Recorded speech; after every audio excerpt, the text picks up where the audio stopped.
네, 존경하는 강원도민 여러분, 반갑습니다. 그리고 우리 언론인 여러분께는 통상적인 기자회견이나 브리핑 시간보다 좀 앞당겨서 저희가 불편을 끼쳐드린 것 같아서 죄송하게 생각합니다. 제가 또 지금 곧바로 또 대구 경북 지역으로 가야 되기 때문에 좀 저희 측의 사정을 조금은 이해해 주시기를 부탁드립니다. 고맙습니다. 네, 존경하는 강원도민 여러분, 강원도는 저와 각별한 인연이 있는 곳입니다. 아버님은 삼척의 도계광산에서 일하셨고, 큰형님은 일찍이 태백 황제의 삶을 읽어서 큰형님의 가족은 지금도 여전히 황지의 태백에 살고 계십니다. 70년 분단의 비극이 150만 강원도민의 가슴에 여전히 깊은 상처로 남아 있습니다. 강원도는 남북 대치 상황과 또 대한민국 안보를 위해서 각종 규제를 받았고, 그래서 오랜 세월 발전해서 소외되어 왔습니다. 아직도 산업 기반과 교통 인프라는 턱없이 부족합니다. 금강산 관광 중단으로 지역 경제는 더욱 어려워졌습니다. 그뿐 아니라 산림, 농업 등 자연환경 보존을 이유로 국가 차원의 규제를 중복적으로 받고 있습니다. 강원도 광산노동자의 헌신이 녹아든 석탄산업은 과거 우리 국가경제 발전의 1등 공신이었습니다. 그러나 산업구조 고도화로 인한 폐광 때문에 지역경제가 급속도로 쇠락하는 어려움도 겪고 있습니다. 대한민국 공동체를 위한 특별한 희생에는 특별한 보상이 있어야 마땅합니다. 그게 공정이기 때문입니다. 저 이재명은 이곳 강원도를 다시 한번 도약시키겠습니다. 수도권 시민의 휴양지를 넘어서서 글로벌 평화의 관광지로 또 국가 경제의 중추를 담당하는 지역으로 만들겠습니다. 민주당 정부가 추진해온 평화 경제와 강원 발전의 약속을 반드시 실천하겠습니다. 몇 가지 나눠서 말씀드리겠습니다. 첫째로 강원도를 평화특별자치도로 만들겠습니다. 강원도가 남북 평화 시대를 선도하는 지역으로 성장할 수 있도록 강원 평화특별자치도 설치법 제정을 적극 추진하겠습니다. 평화경제특별구역을 지정하고 특구에 기반시설을 우선 지원하는 방안을 마련해서 왕래와 교육의 절차를 간소화하겠습니다. 또한 2024년 개최를 앞둔 강원 동계 청소년 올림픽의 남북 공동 개최도 적극적으로 지원해서 평창 동계 올림픽에 이어서 다시 한번 남북 평화의 상징 강원도를 만들겠습니다. 두 번째입니다. 금강산 관광을 재개하겠습니다. 한반도 평화는 우리 모두의 생존 문제입니다. 2008년 이후 닫혀버린 금강산 관광의 문을 최대한 빠르게 다시 열겠습니다. 금강산 관광 재개를 시작으로 남과 북 모두에게 이익이 되는 실용적인 대북 정책을 통해서 남북 상생을 추구하겠습니다. 세 번째, 정밀의료, 바이오, 디지털 헬스케어 산업을 육성하고 액화수소 융복합 클러스터 및 수소경제 생태계 구축을 지원하겠습니다. 강원도가 지난 7월에 정밀의료산업 규제 자유특구로 지정됐습니다. 디지털 헬스케어 특구, 또 액화수소산업 특구에 이은 세 번째 규제 자유특구 지정입니다. 강원도에 자리한 새 특구가 그린 디지털 정밀의료산업의 주요 기술 개발과 상용화에 핵심적인 역할을 수행할 수 있도록 충분히 지원하겠습니다. 특구를 중심으로 강원도로 이전한 공공기관들과 협력해서 바이오, 의료 분야 지역산업 생태계를 완성할 수 있도록 하겠습니다. 정밀의료 데이터 산업, 수열에너지 클러스터를 연계해서 핵심 산업으로 육성하겠습니다. 중화항체치료제 개발지원센터 설립을 적극 지원해서 글로벌 백신 치료제 개발에 참여할 수 있는 기반을 만들겠습니다. 강원도의 수소의 생산, 저장, 활용에 이르는 전주기 산업 육성을 위한 실증단지 조성, 상용화 사업을 추진하겠습니다. 마지막으로 액화수소 융복합 클러스터와 수소 시범도시 조성을 적극적으로 지원해서 조기에 완수하겠습니다. 넷째, 풍력 바이오에너지 인프라 확대로 강원도를 탄소 중립과 그린 뉴딜의 메카로 만들겠습니다. 강원도는 석탄 산업으로 대한민국의 산업화를 이끌어 왔습니다.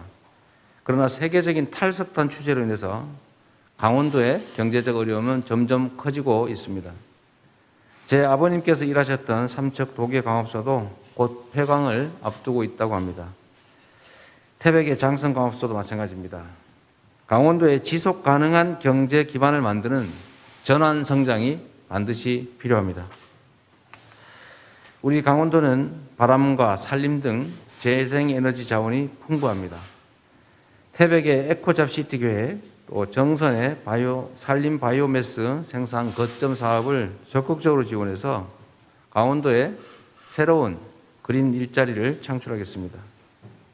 또한 주민소득형 재생에너지 생산 체계를 확대해서 강원도민들께서 직접 재생에너지 생산에 투자하고 수익을 올릴 수 있는 선진국형 에너지 대전환을 이루어내겠습니다. 다섯째, 강원도가 지닌 천혜 환경을 활용해서 해양, 산악, 내륙 관광을 육성하겠습니다. 고부가가치 관광산업 육성을 위해서 해양과 산악 내수면에 다양한 레저 활동과 힐링이 가능한 복합 공간을 조성할 수 있게 지원하겠습니다. 강원도 관광산업을 2018년 남북정상이 합의한 동해관광 공동특구와 연계해서 강원도를 종합적인 레저와 휴양을 위한 세계적 관광지로 발전시키겠습니다. 여섯 번째, 한반도 평화 경제를 위한 교통망을 확충하겠습니다. 강원도의 단절된 철도와 고속도로망을 확충해서 국토 균형 발전을 위한 기반을 만들겠습니다. 또한 남북 간의 끊어진 철도와 도로를 연결해서 강원도가 북방경제 진출의 핵심 거점이 되도록 하겠습니다. 동서고속화철도, 춘천과 속초를 연결하는 철도를 말하죠. 강릉과 제진 간의 동해 북부선 철도, 홍천 용문 간 철도, 그런 철도 노선과 제천 영월 간 고속도로, 또 제2경춘국도 건설이 원활하게 추진될 수 있도록 하겠습니다. 또한 평화 시대를 대비하고 균형 발전을 실현하기 위해서 제천에서 원주 강릉으로 이어지는 강호축 철도, 또 영월 태백 삼척 고속도로, 속초 고성 간 동해고속도로, 춘천과 철원 간의 중앙고속도로 연결 등 교통 인프라 구축을 더욱 적극적으로 추진하겠습니다. 그리고 또 하나만 좀 추가로 제가 구두로 말씀을 드려야겠습니다. 오다 보니까 원주에서 주요 현안인 것 같은데요. 아주 간단하게 두 가지만 추가하겠습니다. 월판교라고 하는데 월곡급 판교 간 동서 철도가 이제 광주까지 연결됐고 다시 여주 원주 철도 노선이 이제 시공 중인데 최대한 빨리 하도록 공약해달라는 그런 우리 원주 시민들의 요청이 있습니다. 그래서 신속하게 조기 개통하도록 하겠다는 말씀을 좀 추가하고, 하나는 문재인 대통령께서 공약했던 불온 국가산단, 그다음 불온 IC, 요게 행정 절차상 우리 주민들의 기대에는 약간 못 미친다는 생각이 드시나 봅니다. 그래서 최대한 신속하게 절차를 마치고 착공할 수 있도록 하겠다는 것도 추가하도록 하겠습니다. 앞으로 강원권 공약, 다른 지방 공약도 마찬가지고 전국 차원의 공약도 다 마찬가지인데 좀 더 세부적인 현안들은 저희가 이제 경선 과정도 남아 있고 다시 또 본선 과정도 혹여 제가 되든 누가 되든 남아 있기 때문에 좀 단계별로 좀 구체화하고 또 세부화하도록 하겠습니다. 오늘 말씀드린 저의 공약이 강원도에 대한 모든 것이다 이렇게 단언하지 마시고 계속 추가된다라는 말씀을 제가 부과해서 드립니다. 네, 감사합니다. 네, 감사합니다. 이것으로 한반도 평화의 중심 강원도 미래 비전을 발표해 주셨는데요. 기자 여러분들 질의응답 시간을 갖도록 하겠습니다. 소속과 내용 밝혀주시면 감사하겠습니다.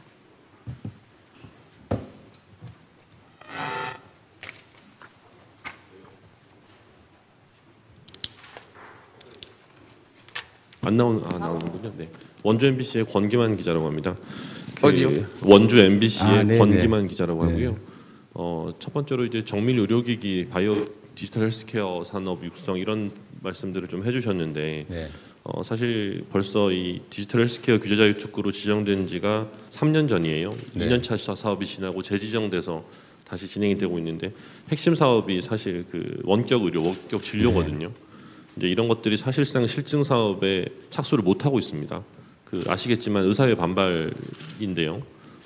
지금 이런 상황을 또 어떻게 보고 계시고 이런 것들을 좀 해결하기 위해 어떤 대책들이 있는지 말씀해 주시면 감사하겠습니다.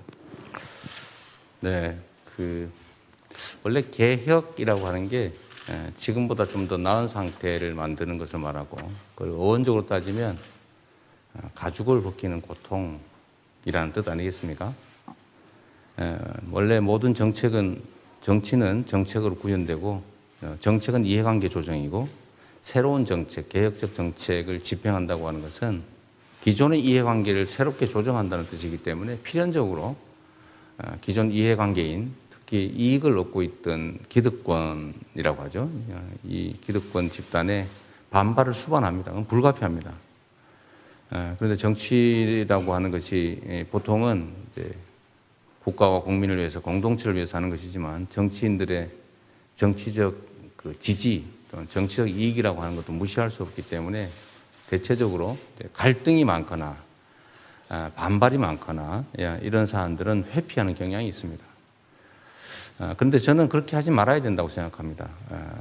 제가 성남시정과 경기도정을 하면서도 우리 국민들이 바라는 일들인데 기존의 이해관계 또는 기득권의 반발, 저항 때문에 할 수 없는, 하기 어려운 일이라고 포기하면 세상은 변하지 않는다라는 생각을 확실히 갖고 있습니다. 효율적인 정책일수록 반발이 큰 정책입니다. 본질적으로 그럴 수밖에 없죠. 이해관계 조정이기 때문에 그렇습니다. 저는 지금까지도 국민이 원하는 일을 국민의 뜻에 따라 국민이 부여해 주신 권한을 최대치로 활용해서 해왔다고 자부하고, 앞으로도 수없이 맞닥뜨리게 될 이런 이해관계 갈등에서 제가 국민들의 뜻과 합리성이라고 하는 데서 결코 양보하지 않겠다 말씀드립니다. 그래야 세상은 변하는 것이죠. 제가 자신 있게 말씀드릴 수 있는 것은 우리 국민들의 이 집단적인 판단 수준이나 정치의식이 정말로 상상 이상으로 높다는 사실입니다. 우리가 모두 체험하는 것도 대한민국이 전 세계에 자랑하는 방역 성과를 낸 결정적인 이유도 거의 압도적으로 우리 국민들께서 높은 시민의식으로 자신들의 손실을 감수하면서 공동체의 합리적이라고 판단되는 일들, 필요한 일들을 그냥 다 수용해 주셨기 때문이죠. 그런 것처럼 저는 국민을 믿을 필요가 있고 또 정치인들에게, 소위 선출직 공무원에게 권력 또는 권한이라고 하는 걸 부여하는 이유가 있습니다. 그냥 잘해보라고 맡긴 게 아니죠. 해야 될 일인데 저항이 있다면 실력으로 관철하라라고 권한을 준 겁니다. 그 권한을 잘 행사해야 되겠죠. 나쁜 쪽에 행사하면 독재가 되겠지만 법에 따라서 국민이 원하는 바에 따라 주어진 권한을 최대치로 행사해서 목표와 성취를 이뤄낸다면 그거는 추진력, 성과라고 할 수 있을 겁니다. 원격 의료 문제도 제가 아주 세부적으로 말씀드리긴 좀 어려운 면이 있는데, 의사, 의료직역의 이해관계에 크게 손상을 입히지 않으면서도 할 수 있는, 그리고 꼭 필요한 영역들이 있습니다. 의료라고 하는 영역이 워낙 복잡하니까. 그래서 저기 평창 저기 오지에 그 할머니 사시는 무슨 보호시설이 있다. 거기에 어떤 필요한 최소한의 검진 행위를 하는데 아무런 의료적 위험이 없다라고 하고, 그런 예외적인 상황들에 대해서는 일부나마 허용할 필요가 있고, 또 특히 이제 의료 특구 지정은 또 그런 규제를 좀 일부 풀어주자는 취지도 있기 때문에 합리적으로 조정하면 될 것 같다는 생각이 듭니다. 그리고 의외로 그 의사 선생님들, 제가 본 개인적으로 많이 보이는 분들도 그렇게 무리하게 나라를 위해서는 필요하고 또 의료인들의 개인적 이해관계에 크게 뭐 피해가 가지 않고 또 많은 사람들이 원하는 또 미래 의료 바이오 산업에 꼭 필요한 영역들 이런 거 다 양보하실 생각이 있으시더라고요. 설득하면 가능하고 또 그 설득도 단순히 부탁이 아니라 권한을 좀 이렇게 배경으로 가지고 협상하고 설득하면 저는 상당 정도는 처리가 가능할 거다라고 생각합니다. 꼭 해야 될 일 중에 하나라고 생각이 됩니다. 네. 네, 다음 기자분. 예, 더 뉴스의 김재봉 기자입니다.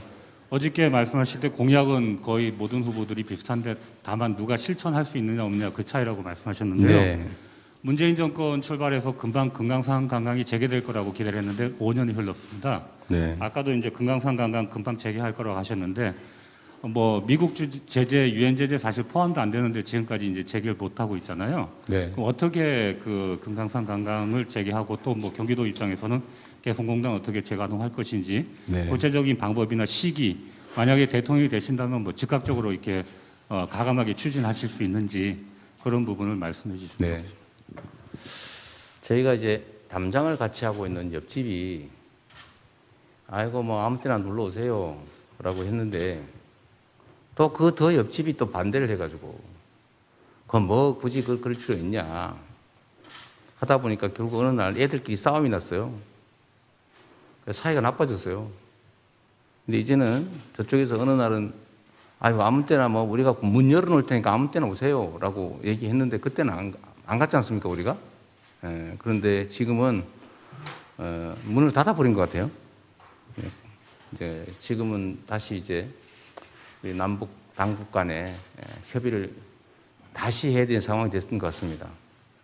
뭐 안타까운 일인데 세상 일이라고 하는 게 뭐 우리 마음대로 또 우리 뜻대로만 되는 것은 아니기 때문에 소통 통로를 최대한 빨리 확보하고 또 대화하고 또 주변의 이해관계국들 또 설득하고 뭐 이렇게 해서 방법을 모두에게 이익되는 길을 찾아내야 될 겁니다. 근데 금강산 재개 문제는 뭐 아까 말씀하셨던 것처럼 북한이 조건 없이 열겠다라고 했을 때가 좀 기회였을 것 같은데 물론 뭐 여러 가지 사정이 있을 겁니다. 저는 내부적인 사정을 잘 모르니까. 그러나 지금은 이제 또 상황이 또 바뀌었고 또 앞으로 또 많은 상황들이 바뀌어가겠죠. 그리고 끊임없는 소통과 설득, 진지한 대화, 또 모두에게 이익되는 방법들을 좀 찾아내서 또 동의하도록 설득하는 일, 이게 핵심이 아닐까 싶습니다. 저는 이게 꼭 돈의 문제가 아니다. 남북 간에 민족 공동체 간에 작은 소통 통로라도 열어놓아야 되고 지금 개성공단 서쪽에 개성공단도 닫혀버렸는데 관광국제 제재 대상도 아니니까 열어놓고 소통하는 것만도 우리에게는 커다란 정치, 군사, 외교적 또는 뭐 경제적 이익이고 또 꼭 이익이 아니더라도 우리가 하나의 민족으로서 장기적으로 사실상의 통일 상태를 향해 가야 되기 때문에 꼭 필요한 혈맥이다 이렇게 생각하고 최선을 다하도록 하겠습니다. 뭐 구체적인 시기나 뭐 세부적 방법을 제가 뭐 지금 말씀드리기 좀 어려운 건 이해하실 것 같고요. 네, 감사합니다.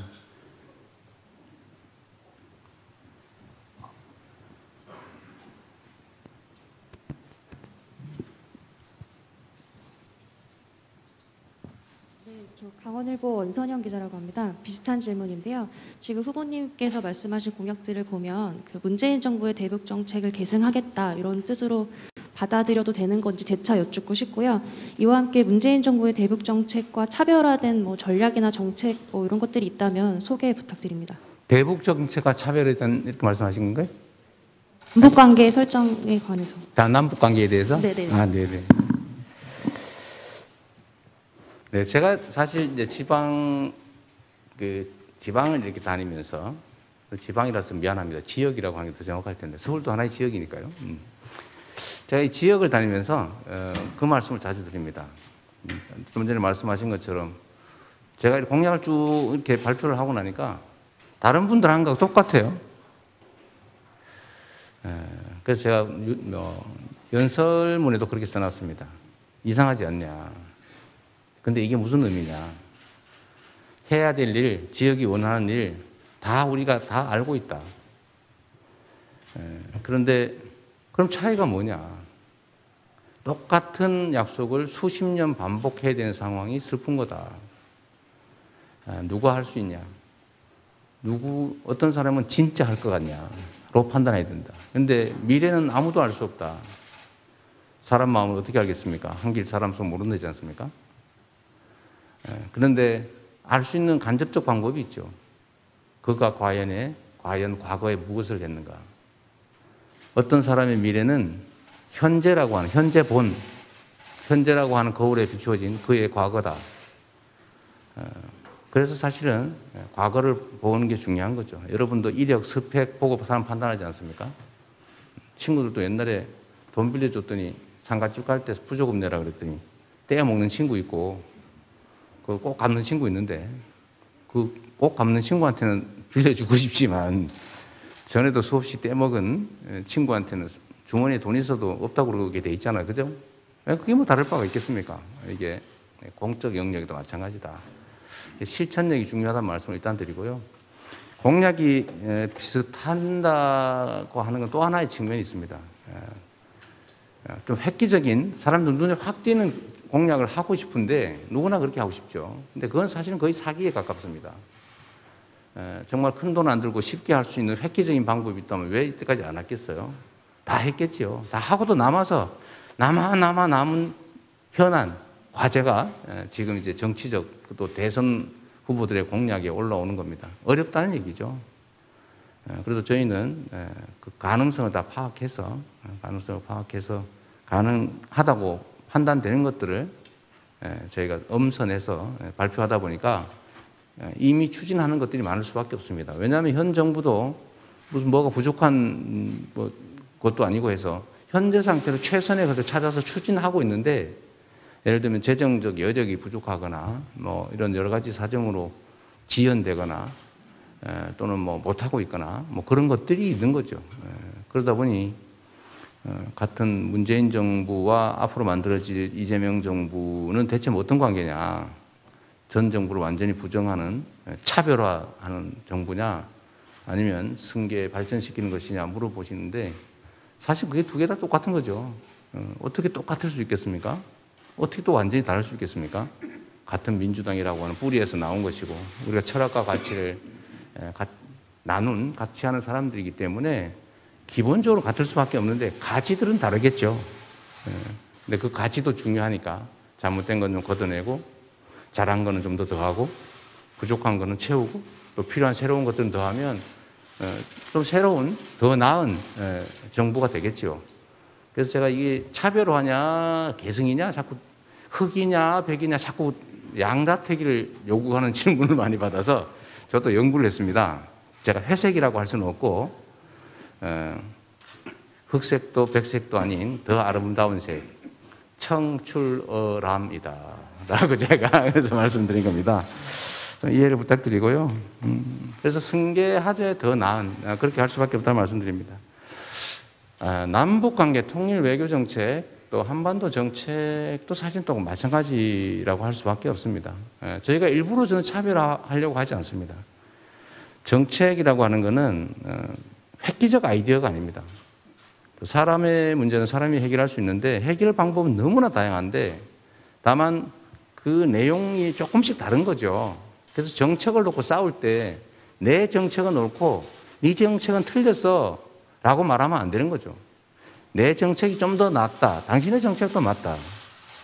그러나 내가 주장하는 게 훨씬 더 효율적이다. 이렇게 말할 수는 있죠. 근데 당신은 틀렸어. 나는 옳아. 그 정책은 나빠. 이 정책은 좋아. 이렇게 말할 수는 없는 겁니다. 그런 말씀 하나 드리고요. 그래서 저는 일부러 차별할 필요가 없다고 생각해요. 정치가 무슨 뭐 아이디어 경진대회도 아니고 있는 여러 가지 대안과 정책 중에서 가장 효율적인 정책을 용감하게 채택해서 저항과 반발을 무릅쓰고 강력하게 집행해서 성과를 내는 거. 이걸 제가 어제 제명 스타일이라고 말씀을 드렸는데 그렇게 하는 거죠. 그래서 일부러 저는 차별할 필요 없다고 생각합니다. 또 하나 다행스러운 거는 이 정책에는 저작권이 없습니다. 이 정책은 저작권 등록이 안 돼요. 특허 등록이 안 됩니다. 그래서 아무나 막 써도 됩니다. 그건 모두가 관계된 하나의 여러 가지 방법 중에 하나이기 때문이죠. 남북 관계의 구체적 차이가 뭐가 있겠냐? 저도 지금보다는 더 잘하고 싶습니다. 그러나 남북 관계 관리는 여러 가지 국제적인 상황이나 또 내밀한 아주 복잡한 사정들 때문에 의도한 만큼의 100% 성과는 못 냈다 할지라도 제가 판단하기로는 지금 뭐 서해안에서 폭격이 발생해서 뭐 사람들이 불안해하거나 휴전선에서 총격이 발생하거나 뭐 그런 아주 극단적 위험 상황을 우리가 최소한 피하고 있다. 그것만 해도 우리는 많은 성과를 냈다고 생각합니다. 뭐 좀 더 잘 되면 좋겠지만.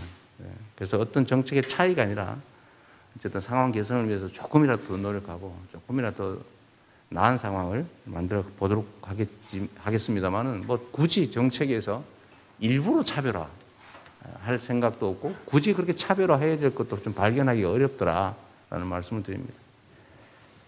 강원일보 기자님께서 남북의 정책에 관해 문재인 정부의 차별화를 여쭤보신 것 같은데 우리 후보님께서 이 계승 발전과 더불어 차별화보다 실천 의지가 중요하다, 실천하겠다라는 말씀으로 정리하도록 하겠습니다. 그럼 다음 기자님. 우리 대변인 굳이 정리 안 하셔도 됩니다. 네. 네, 시간 때우기로 빨리 끝내고 갑시다. 질문하실까 하고. 네, 말씀하십시오. 강원도민일보 이설아 기자입니다. 네. 지난달 그 강원 지역 기자 간담회 때 네. 지역 소외에 대한 해법으로 농민 수당을 제시하셨었어요. 네. 조금 더 구체화된 게 있는지 그리고 좀 더 지역 발전 방안에 대해서 농업 관련돼서 네, 알겠습니다. 각 지역으로 가면 이제 제일 중요한 지역의 과제가 지역 소멸 문제입니다. 어제도 말씀드린 거고 앞으로 계속 말씀드리겠지만 이게 이제 지역 소멸과 수도권 폭발은 동전의 양면인데 자꾸 수도권으로 대책 없이 집중되다 보니까 지방은 인구가 줄어들어서 지금 사라지게 생겼고 도시는 너무 사람들이 많이 몰려서 이제 정말 과밀을 넘어서서 이제 폭발의 단계로 가고 있습니다. 우리 경기도만 해도 사실은 심각한데 1년에 18만 명이 늘어납니다. 경기도 인구가. 한 개 도시가 막 매년 생겨나고 있어요. 그러다 보니까 이제 교통 기반 시설, 교육 시설, 뭐 아니면 뭐 취업할 곳, 뭐 다 부족합니다. 그래서 계속 늘리는데 계속 부족해요. 또 늘리니까 또 더 신도시도 막 만들고. 저는 사실 신도시 만드는 걸 그렇게 찬성하는 입장이 아닙니다. 이게 수도권 집중을 좀 심화시키고 특히 수도권 안에서도 말이에요. 본도심 옆에다 신도시를 만들면 본도심이 확 무너집니다. 붕괴합니다. 그래서 이게 옳지 않다. 지속 가능한 정책이 아니다라고 저는 반대합니다만 그렇다고 뭐 제가 뭔 힘이 있는 것도 아니고 쉽지가 않습니다. 하여튼 대한민국 최고의 문제, 수도권도 문제, 지방도 문제, 수도권 일극 체제 이게 제일 문제고요. 그 지방 소멸의 가장 직접적 타격은 사실은 농촌 지역이었습니다. 근데 농업은 사실 여러분들 아시겠지만 그냥 단순한 하나의 산업이 아니고 안보 전략 산업입니다. 이게 지금 앞으로 아마 기후위기가 조금만 심화되면 농산물 가격이 급등할 거고 아마 농산물 총량이 부족해져서 전쟁이 벌어질 겁니다. 거의. 그때 어떡할 거예요? 식량 자급률을 올려야 되고 농업 그 생산 기반을 가지고 있어야 됩니다. 그래서 농업은 공익 사업인 거죠. 두 번째로 이제 환경적 측면에서도 매우 공익적인 측면이 있습니다. 그래서 농업을 일반적으로 보기에 생산성 떨어지고 비교 우위 떨어지는 그냥 해외에 사 먹으면 되는 그런 산업 영역으로 생각하는 경향이 실제로 있는데 그건 정말로 매우 위험한 생각인 거죠. 그래서 농업과 농촌 지역을 반드시 살려야 됩니다. 근데 그렇게 하려면 어떻게 하느냐. 방법이 사실은 없잖아요. 근데 저는 그 중에 제1의 방법이 저는 농촌 기본소득을 도입하는 거라고 생각해요. 지금 김기시 의원이 발표한 내용을 보면 지금 현재 농업에 그 지출되는 온갖 가지 보조금, 지원금, 혜택 이런 걸 다 뭉치면 농민 1인당 50만 원이 넘는다고 합니다. 가구당 보통 한 100만 원이 좀 1년으로 치면 1,몇백만 원씩 되는 거죠. 한 달에 50만 원. 두 사람이면 100만 원. 세 사람이면 150만 원. 이 정도 되는 거죠. 근데 이게 농민들은 혜택을 못 느끼고 있어요. 왜 못 느끼냐? 대농 중심의 지원 정책이라서 그렇습니다. 농업에 유류세를 할인해 주는데 여러분 다 아시죠? 농촌에 가면 유류세 없어요. 누가 쓰느냐? 그 텃밭 일구는 할머니, 우리 할아버지 어르신들이 쓰는 건 거의 없고 저기 벤츠 타고 지나가다가 기름 넣을 때만 농촌 주유소에 가서 넣는 사람들. 이런 게 훨씬 더 많습니다. 직불금도 마찬가지죠. 대농, 면적 단위로 많이 주니까요. 그리고 뭐 무슨 농기구 살 때 돈 주죠. 물론 씨앗 살 때도 주고, 농약 살 때도 주고, 수확할 때도 주고, 소득세도 없고, 부가세도 없고, 뭐 다 세금이 다 없어요. 근데 혜택을 누가 보느냐? 아주 소수의 대농들만 보는 겁니다. 땅 많은 사람들. 그래서 이런 것들을 좀 적절히 조정만 해도 큰 추가의 재정 부담 없이 수십만 원의 농민 기본소득을 도입할 수가 있는데, 제가 공약하고 있는 것처럼 1인당 연간 초기 단계 연간 100만 원, 월 10만 원 가까이 이 정도 하고, 그러면 세 명이면 30만 원이잖아요, 한 달에. 근데 농민 기본소득으로 그 재원 중에 일부를 50만 원은 못 하더라도 한 2, 30만 원만 조정해서 재정 부담 없이 한다고 하면 1인당 얼마입니까? 1인당 한 3, 40만 원 되잖아요, 그죠? 그 정도만 해도 가구당으로 하면 3명 치면은 한 달에 100몇십만 원씩이 되는데, 그걸 때 해당 지역 화폐로 해당 지역에서만 쓰게 하고, 그러면 아마도 제가 보기엔 농촌이 도로 살아날 겁니다. 문제는 무서워서 못하는 거죠. 한 번도 안 해봤으니까. 한 번도 가보지 않은 길이니까. 두려워서 그런 겁니다. 근데 저는 자신 있죠. 정치는 두려워서 남들이 가지 않는 길을 새롭게 내는 걸 정치라고 합니다. 이미 정해진 길을 잘 가는 거는 그거는 행정이 하는 거죠. 정치를 왜 하겠습니까? 왜 입법의 권한을 주겠어요? 왜 새 길을 내는 힘을 주겠습니까? 그거는 두려워서 못 가는 길, 확인되지 않아서 또는 누군가 못 가게 막아서 못 가는 길을 좀 만들어 보라는 거니까요. 저는 그런 점에서 농민 기본소득을 넘어서서 농촌에 거주하는 사람은 누구나, 농촌에서 예를 들어 전방이라 그러죠, 옛날 말로. 조그마한 가게 이런 거 하는 사람, 뭐 유치원 하는 사람, 어린이집 하는 사람, 뭐 이런 거 하는 사람들도 다 똑같이 지급하면 제가 보기에는 농촌 지역이 급속도로 좀 복구하게 될 거다 이렇게 생각해요. 큰 돈 들지 않습니다. 언제나 생각의 차이죠. 저는 왜 이런 점들을 그렇게 반발하고 그러는지 이해가 안 돼요. 똑같은 돈인데. 저희가 경기도에서 이미 준비하고 있습니다. 경기도에서는. 근데 경기도는 다 군 단위가 제일 좀, 그리고 서울하고 거리가 짧으니까 괜찮아요, 그런 대로. 그래도 제가 면 단위, 도심에서 먼 강원도 쪽, 충청북도 쪽에 붙어 있는 면 단위를 지금 고르고 있습니다. 면 단위를 하나 골라가지고 1인당 15만 원, 월 15만 원. 그러니까 아이들 데리고 부부가 산다, 둘 데리고 부부가 살면 한 달에 60만 원이죠. 이거를 저희가 일단 5년, 그 후에 계속 연장하는 쪽으로 해서 지금 저희가 예산도 편성하고 준비하고 있습니다. 그래서 저희가 면 단위 하나를 이렇게 할 경우에 제가 보기엔 그리 이사 많이 올 거예요. 아니 뭐 부부가 살면 한 달에 30만 원 더 지급하고 거기다 노인연금에다가 뭐 이런 거 좀 더 하면 충분히 살 수 있거든요. 편하게. 얼마나 그 한 개의 면이 이렇게 과거와는 다르게 인구도 늘고 또 새롭게 바뀔 수 있는지 한번 보여드리려고 지금 경기도의 면 단위 하나를 농촌 기본소득 시범지구로 선정 중입니다. 예산은 이미 편성되어 있습니다.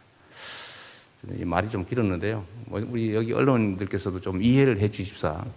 기사도 이렇게 쓰는 거지만 정말 농촌 기본소득을 포함해서 농촌 소멸, 지방 소멸 문제는 정말 이 나라의 그 생존의 문제가 됐습니다. 옛날에는 지역 균형 발전 또는 뭐 지방 배려 이러면 배려 문제였어요. 그냥 아유 안 됐으니까 좀 너들 좀 같이 좀 살자 이런 수준이었다면 이제는 이러다 나라 망한다. 지속적으로 성장 발전을 하려면 이런 식으로 가면 절대로 안 된다라고 하는 생존의 문제가 됐다. 피할 수 없는 주요 정책 과제가 됐다. 이렇게 말씀드리고 싶습니다. 딱 40분 됐네요. 네, 혹시 더 하실? 네, 왜 이리 많으세요, 갑자기? 아주 간단하게 지금부터는 그러면. 네. 간단하게 네. 질문드리겠습니다. 의원님 그 폐강 지역하고 좀 인연이 많으신데요. 얼마 전 어디? 폐강 지역하고 네, 그렇습니다. 인연이 좀 많으신데요. 얼마 전 홍준표 의원이 제주도 내국인 카지노 허용 발언과 관련해서 네. 강원 도민들의 좀 문매를 맡고 있습니다. 팩트법 20년 연장됐지만 영구법으로 좀 존치해야 된다는 목소리가 많은데요. 후보님이 갖고 계신 이 폐강 지역과 관련된 정책, 폐강 지역의 경제를 살리기 위한 어떤 좀 방안이 있다면 어떤 구상을 갖고 계신지요? 네. 제가 관심은 많은데 전문가는 아니어서 제가 뭐 가진 개인적인 아이디어는 없습니다. 다만 정말 근원적으로 지속적으로 살아갈 수 있는 새로운 길을 찾아내야 되는데 그게 뭔지는 일단 해당 지역 분들이 더 잘 알 테고 또 해당 전문가들이 더 잘 아는 문제일 테니까 제가 좀 의견을 좀 모아보겠습니다. 지금 단계에서는 만약에 저 같은 사람이 이렇게 생각해서 쉽게 얘기할 수 있는 거라면 다 했겠지요 이미. 못하고 있는 것은 실현 가능하고 효율적인 구체적 방법들 지금까지는 충분치 못했기 때문에 아마 그랬을 거다. 나중에라도 알려주시면 저희가 잘 만들어서 해보겠고요. 저는 뭐 그런 생각은 합니다. 이제는 땅을 파서 석탄을 생산하면서 거기에 의존해서 생계 또는 경제 활동을 하기는 불가능하게 됐습니다. 우리가 저탄소 사회로 가야 되고 그것도 아주 신속하게 다른 나라보다 더 빨리 가지 않으면 이 국가 경제, 국제 경쟁력이 아주 형편없이 이제 무너질 거기 때문에 좀 무리를 해서 지금 가야 될 상황이라 석탄에 의존할 수는 없어요. 다만 이제 관광 자원으로서의 가치라든지 어쨌든 뭐 그걸 효율적으로 무슨 뭐 저장 시설로 쓰든지 저기 어디 저 남쪽에 어디 갔더니 제가 보니까 무슨 철곽성 광산을 저걸로 포도주 저장고로 쓰고 있더라고요. 그 안에 뭐 이렇게 관광객도 유치하고 저도 몇 번 갔다 왔는데 하여튼 그런 방법들 뭐 다 찾아봐야 되겠죠. 지금 당장은 제가 뚜렷한 방법은 못 내겠습니다. 네. 네.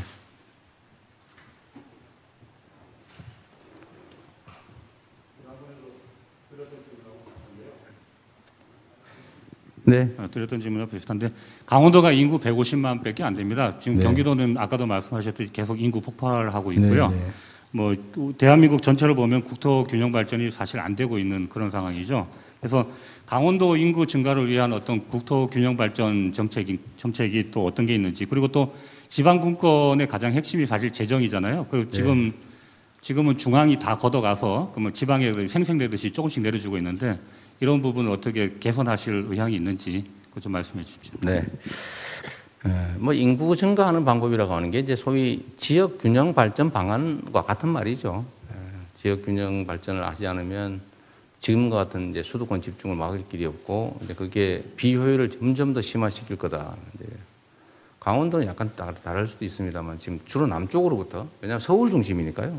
그래도 강원도는 서울에서 가깝죠. 저 남쪽으로 내려가면 갈수록 점점 멀어지니까 벚꽃 지는 순서로 대학교가 문을 닫는다. 뭐 그런 얘기도 있고요. 뭐 어쨌든 계속 인구가 수도권 집중되는 건 심각한 문제입니다. 그런데 그 구체적인 방법이 뭐냐? 뭐 여러 가지가 있을 텐데요. 지금 만약에 이것도 참 이제 일종의 도구만데 만약에 지방세 비중을 계속 올리고 국세 부담을 계속 줄일 경우는 강원도 같은 데는 더 나빠질 가능성이 높습니다. 왜냐하면 이게 우리 경제력이 서울, 경기 여기 집중되어 있으니까요. 서울, 경기 수도권에. 그러니까 지방세 비중을 높이면 높일수록 재정에서 수도권 집중도 커져버리는 문제가 있죠. 지금도 이미 경기도하고 이제 서울시는 불교부 단체라고 해가지고 정부가 국세를 걷어서 지방에 주는 교부세에서 제외입니다. 아예 정부로부터 지원받지 않아요. 현재 상태로.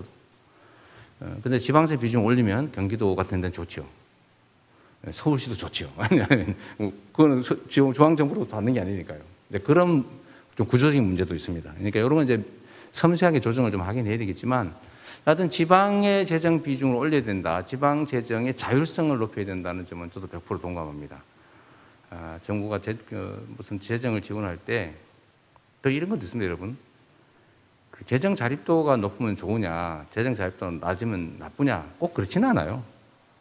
그 재정 문제에서는 그렇지 않다고 말입니다. 경제적으로 나쁜 게 그렇게 표현되는데 재정으로 보면 재정 자립도가 20%다. 재정 자립도가 80%다. 이 차이는 쓰는 돈은 같은데 100인데 그중에 자체 조달하는 게 80%.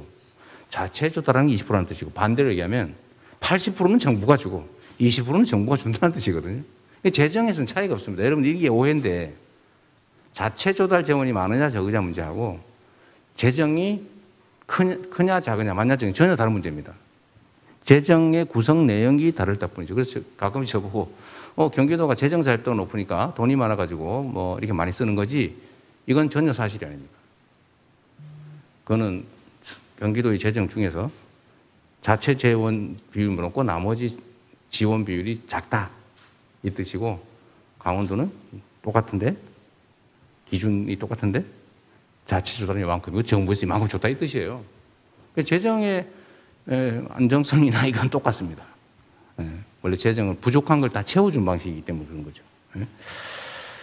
제가 약간 엉뚱한 소리를 했는데 하여튼 지방의 자율성을 높이는 건 필요합니다. 그러니까 정부가 재정을 교부할 때 자꾸 조건을 붙여요. 그냥 현금으로 주면 가장 유용한 데 쓸 텐데 이 돈은 이거에 쓰고 이 돈은 저거에 쓰고 이런 식으로 많이 정해주죠. 그 자율성을 좀 늘릴 필요도 있습니다. 그러면 아마 재정의 효율성이 올라가겠죠. 전체적으로 국세 지방세 비율을 좀 조정을 좀 더 해서 그건 뭐 저희가 해야 될 일입니다. 그러나 또 아까 말씀드린 그런 문제가 지방세 비중이 높아졌을 때 산인 지역 편차 문제는 결국 국가의 조정 기능을 활용하기도 하고 지금도 지방 재정 중에서 조정하는 기능이 있어요. 예를 들면 서울 경기에서 거치는 세금 중 일부를 지방으로 일부를 주게 막 이렇게 돼 있고 맨날 그거 가지고 지방 정부끼리 막 갈등이 조금 있죠. 그런 방식으로 조정하면 됩니다. 네, 마지막으로 한 분만 아까 한 분 더 계시던데 다 했나요? 우리 머투 마지막으로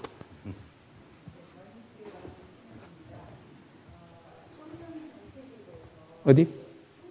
네.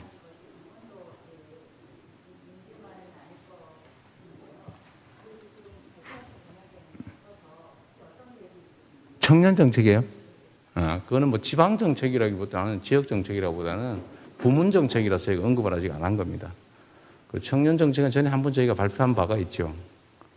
해당 특정 지역의 청년 정책 이런 이제 끝이 없어서 일단 저희 청년 정책으로는 전에 뭐 몇 가지 청년 기본소득 또 청년 기본금융은 청년부터 또 뭐 분상해보험 뭐 또 생각하면 기본주택 청년 우선 공급 뭐 그런 주거 소득 뭐 이런 정책들이 있죠. 또 그중에 하나는 예를 들면 뭐 지금 군 입대 문제가 특히 문제가 되니까 선택적 모병제로 원하는 사람은 모병으로 가고 싫으면은 좀 단기에 징병으로 간다. 예외 없이 군은 가는데 그러면 사실 좋은 일자리가 한 10만 개 정도 만들 수 있다. 그렇죠. 왜냐면 이 모병으로 가되 이 전문 부사관, 전문 전투병, 전문 장비병이 병사가 될 거기 때문에 그 일을 하다 나와서 다시 이제 일반 군수 산업이나 뭐 드론, 로봇 이런 업체에 취업도 할 수 있으니까요. 그런 뭐 몇 가지를 했고 지금 여기서 뭐 청년 정책을 세부적으로 말씀드리기는 좀 안 맞는 것 같아서 그건 다음 기회에 하도록 하겠습니다. 네, 감사합니다. 감사합니다. 약속한 시간이 다 됐네요. 예, 이것으로 기자회견을 모두 마치도록 하겠습니다. 고생하셨습니다. 네, 다리 아프시죠? 네, 고생했습니다.